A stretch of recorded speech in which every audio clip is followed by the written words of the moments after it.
Back to our channel सफलता केंद्र। तो आज हम आधुनिक इतिहास मॉडर्न हिस्ट्री से संबंधित कुछ प्रश्न जो कि कुल 25 प्रश्न हैं उसको लेके आए हैं, जो आपकी विभिन्न प्रतियोगिता परीक्षा हेतु अति महत्वपूर्ण है। और यह 25 क्वेश्चन जो है इम्पॉर्टेंट क्वेश्चन है, जो आपके प्रैक्टिस सेट में सहायक है। तो आइए उस 25 क्वेश्चन सेट को मैं आपके साथ डिस्कस करूं। डिस्कस करने से पहले आपसे अनुरोध है कि प्लीज़ आप इस चैनल को लाइक और सब्सक्राइब जरूर करें, ताकि मुझे मोटिवेशन मिलता रहे और मैं आगे इस तरह की वीडियो और इस तरह के सेट आपके समक्ष लेता लाऊं। तो चलिए शुरू करते हैं। प्रश्न नंबर पहला, प्रश्न नंबर फर्स्ट क्या कह रहा है कि गुजरात में किस स्थान पर हड़प्पा सभ्यता के अवशेष मिले हैं? किस स्थान पर मिले हैं हड़प्पा सभ्यता के अवशेष?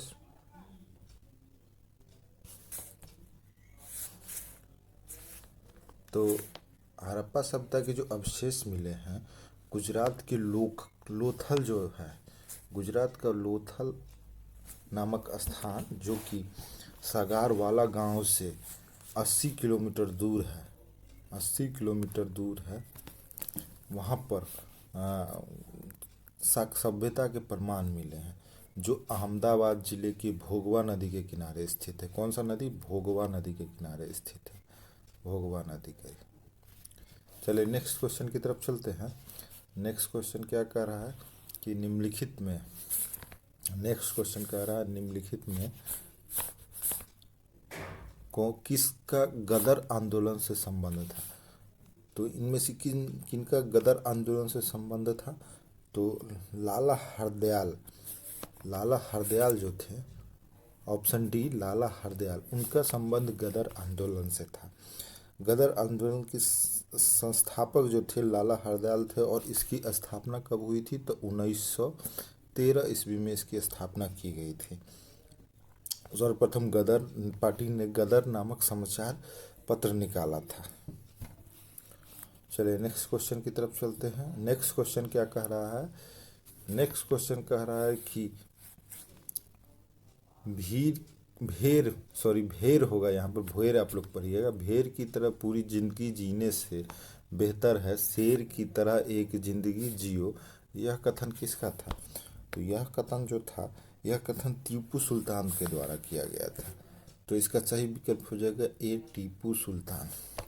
टीपू सुल्तान का कहना था, टीपू सुल्तान 1782 ईस्वी में हैदर अली की मृत्यु के बाद मैसूर राज्य का शासक बना था। कब बना था? तो 1782 में हैदर अली की मृत्यु के बाद मैसूर का शासक बना था।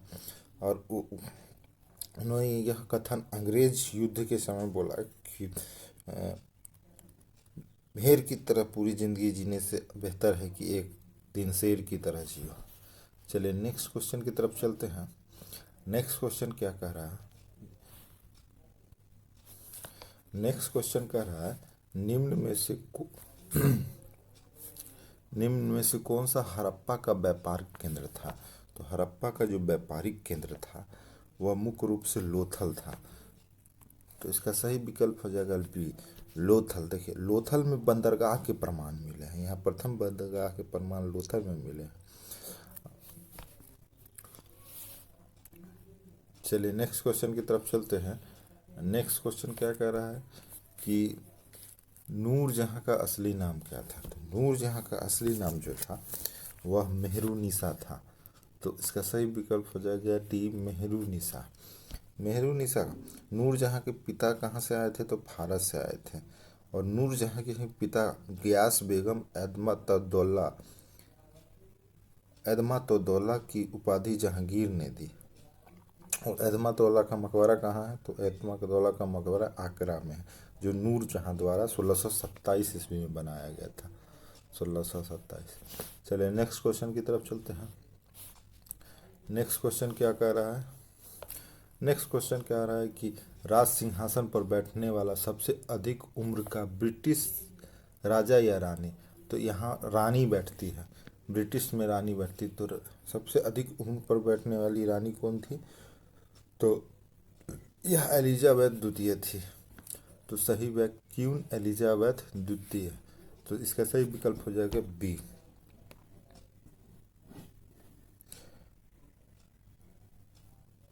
चलिए नेक्स्ट क्वेश्चन की तरफ चलते हैं। नेक्स्ट क्वेश्चन क्या कर रहा है?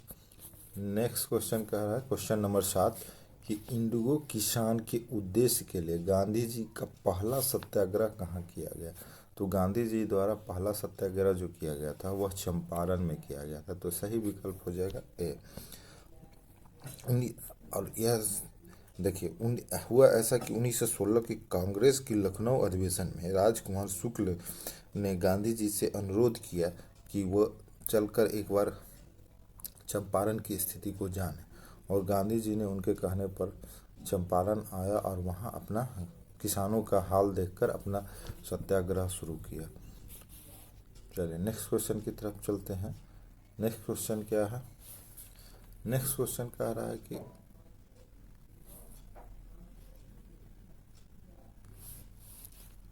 आरंभिक वैदिक काल में समिति होती थी। आरंभिक वैदिक काल की समितियाँ। तो आरंभिक वैदिक काल में सबसे लोकप्रिय समिति क्या होती थी? तो इसका सही विकल्प देखते हैं।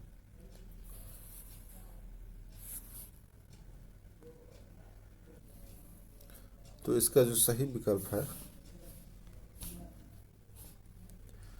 वह होती थी सी, लोकप्रिय सभा। वैदिक काल में जो होती थी वह लोकप्रिय सभा होती थी। तो इसका सही विकल्प हो जाएगा सी। चलिए नेक्स्ट क्वेश्चन की तरफ चलते हैं। नेक्स्ट क्वेश्चन क्या कर रहा? नेक्स्ट क्वेश्चन कह रहा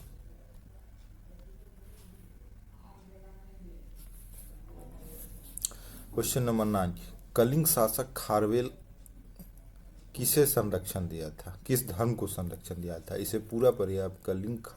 कलिंग शासक खारवेल ने संरक्षण किसे दिया था? किसे संरक्षण दिया था? तो वो कलिंग शासक खारवेल ने जैन धर्म को संरक्षण दिया था। तो सही विकल्प हो जाएगा बी, जैन धर्म।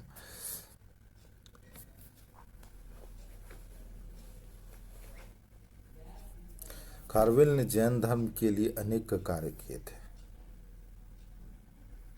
खारवेल ने तानसूल बांध का भी निर्माण करवाया था। चलिए नेक्स्ट क्वेश्चन की तरफ चलते हैं। नेक्स्ट क्वेश्चन क्या कह रहा है? नेक्स्ट क्वेश्चन कह रहा है कि निम्न में किसने महाराष्ट्र में गणपति महोत्सव को अत्यंत लोकप्रिय बना दिया? तो महाराष्ट्र में जो गणपति महोत्सव है उसकी शुरुआत कब हुई थी? सबसे पहले ये जान ली। तिलक तो इसकी शुरुआत जो हुई थी 1895 ईस्वी में शिवाजी उत्सव सर्वप्रथम मनाया गया था। 1895 ईस्वी में शिवाजी उत्सव को मनाया गया था।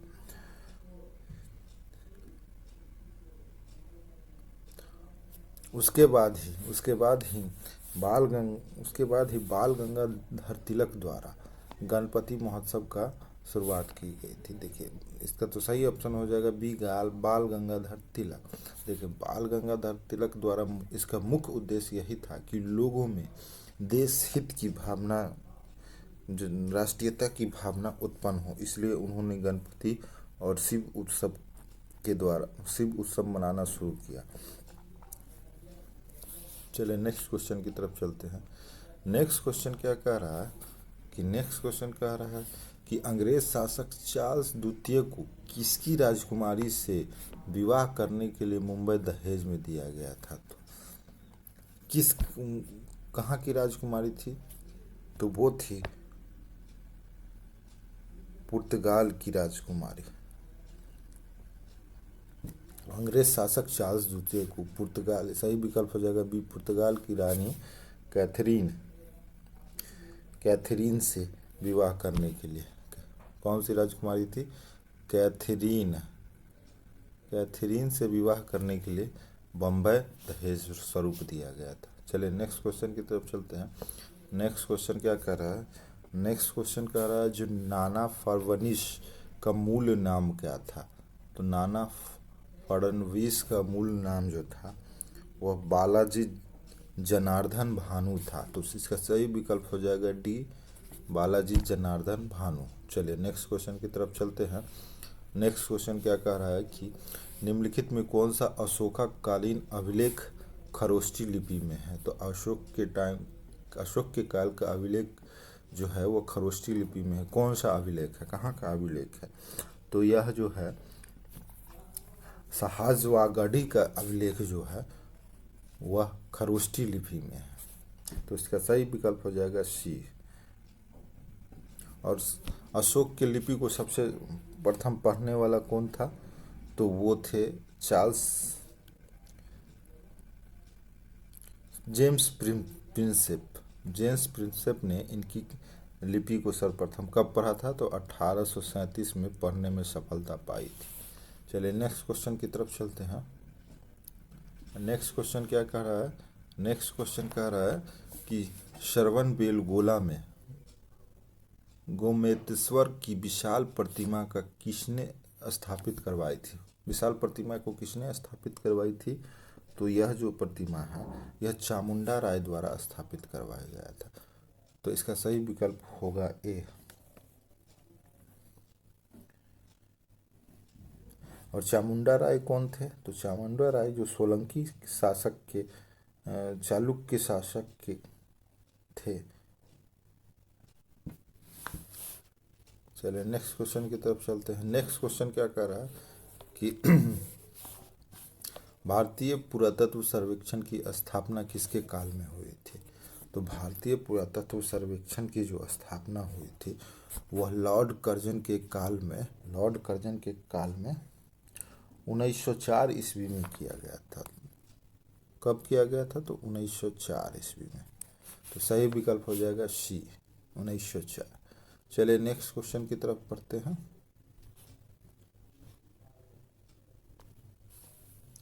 नेक्स्ट क्वेश्चन क्या कह रहा है?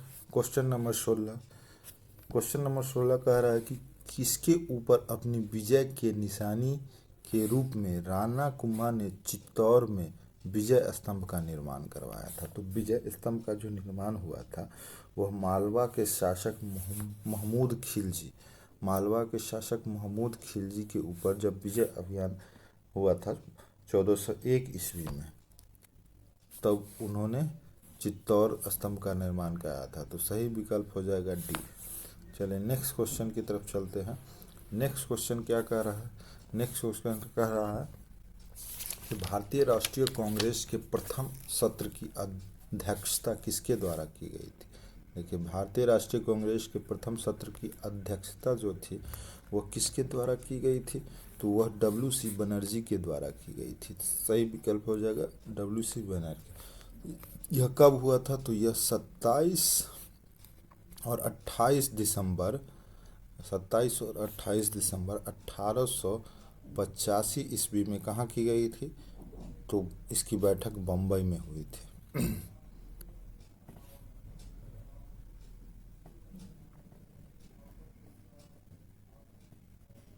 चलिए नेक्स्ट क्वेश्चन की तरफ चलते हैं। नेक्स्ट क्वेश्चन क्या कह रहा है? नेक्स्ट क्वेश्चन क्या आ रहा है कि महात्मा ज्योतिबा फुले का वास्तविक नाम क्या है?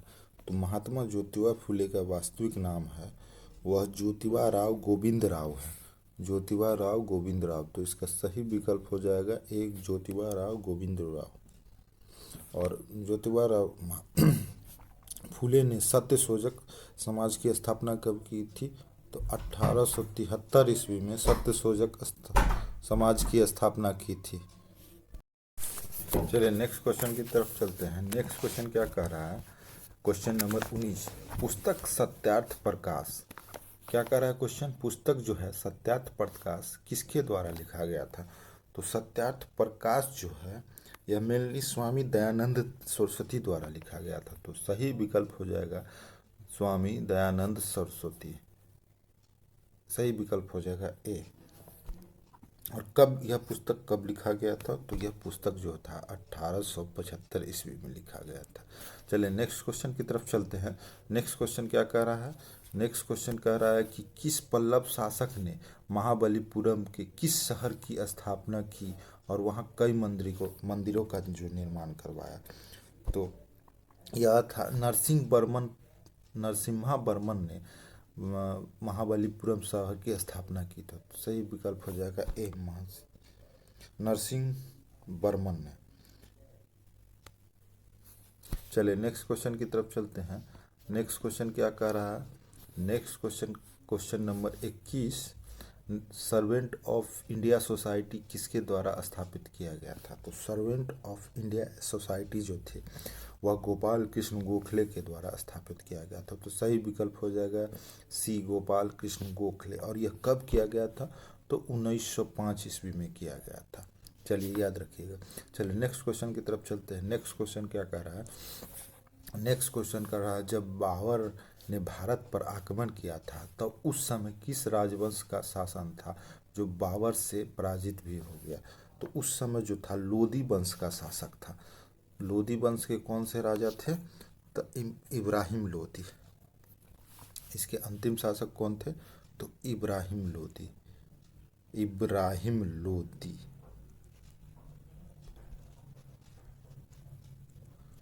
और यह बाबर के हाथों पराजित हो गया और यहीं पर लोदी वंश शासन का अंत हो गया और बाबर मुगल वंश की स्थापना हो गई। चलिए नेक्स्ट क्वेश्चन की तरफ चलते हैं। नेक्स्ट क्वेश्चन क्या कर रहा है? एक क्वेश्चन कह रहा है कि आपने इतिहास में बहुत से क्वेश्चन देखे होंगे, तो उस क्वेश्चन में कह रहा है कि चित्रों में पतलून जैसी पोशाक पहने हुए दिखाए जाने वाला व्यक्ति कौन है? तो इसका जो विकल्प है मैं आपके सामने रखता हूँ।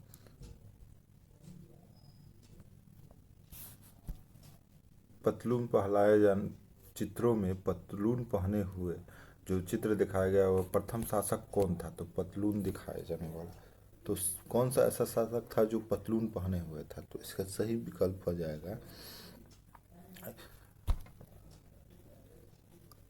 कनिक्स। इसका सही विकल्प हो जाएगा सी, कनिक्स जो था वह पतलून मेनली ओवरकोट जिसे बोलते हैं वो ओवरकोट पहने हुए थे। कभी आप अगर हिस्ट्री से संबंधित कोई तस्वीर देखते हैं तो उसमें एक ऐसा शासक था जो ओवरकोट पहने हुआ था। तो वो कौन सा शासक था? तो कनिक्स। चलिए नेक्स्ट क्वेश्चन की तरफ चलते हैं। Next question question number 24। Question number 24 जो कहता है वह क्या कहता है कि अशोक द्वारा प्रचलित धम्म क्या है? तो मेनली जो धम्म था वो क्या है? तो यह है उस समय के अधिकांश संप्रदायों के सिद्धांत से संगत आचार व्यवस्था। तो इसका सही विकल्प हो जाएगा सी, उस समय जो के में अधिकांश संप्रदाय के सिद्धांत से संगत आचार व्यवस्था को ही धम्म कहा गया है। चलिए नेक्स्ट क्वेश्चन की तरफ चलते हैं। नेक्स्ट क्वेश्चन और आगे इस सेट का आखिरी क्वेश्चन क्या है? वह प्रसिद्ध जैन आचार्य कौन थे जिनको बाबर ने बहुत सम्मानित किया? जिनको बाबर ने बहुत सम्मानित किया तो वो कौन आचार्य थे? तो वो आचार्य थे हरि विजय सूरी। तो सही विकल्प हो जाएगा बी, हरि विजय सूरी। चलिए, तो ये था हमारा आज का 25 क्वेश्चनों का हिस्ट्री, आधुनिक हिस्ट्री से संबंधित प्रश्न। तो इसी तरह आप मेरे चैनल को सब्सक्राइब कीजिए ताकि मैं जो भी आपके लिए लाऊं नया नया सेट तो आपको नोटिफिकेशन मिलता रहे। तो मैं अपने वीडियो के यहीं समाप्त करता हूं। धन्यवाद।